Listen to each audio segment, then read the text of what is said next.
वक्फ संशोधन कानून को चुनौती देने वाली याचिकाओं पर मंगलवार को सुनवाई के दौरान सीनियर एडवोकेट कपिल सिब्बल ने कहा कि कानून में किसी को भी वक्फ संपत्ति को लेकर आपत्ति जताने का हक दिया गया है और जब तक उस पर विवाद चलेगा तो संपत्ति वक्फ की नहीं रहेगी। उनको आपत्ति है कि 100-200 साल पुराने वक्फ के कागजात कहां से आएंगे और अल्लाह को दान की गई संपत्ति किसी और को ट्रांसफर कैसे की जा सकती है।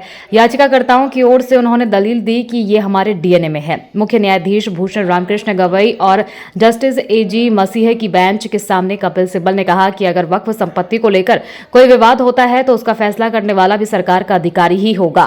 उन्होंने कहा कि नए कानून के अनुसार कोई भी वक्फ संपत्ति पर आपत्ति जता सकता है। उन्होंने कोर्ट को वक्फ का मतलब समझाते हुए कहा, वक्फ क्या है? यह अल्लाह को किया गया दान है जिसे किसी और को ट्रांसफर नहीं किया जा सकता।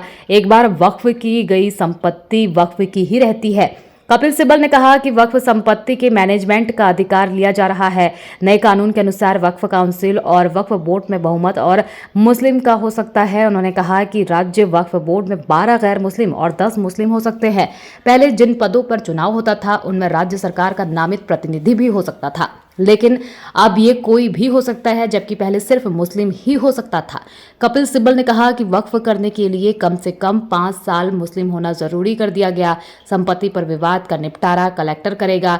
ये सभी प्रावधान अगर लागू हो गए तो अपूरणीय नुकसान करेंगे। सभी प्रावधानों पर रोक जरूरी है।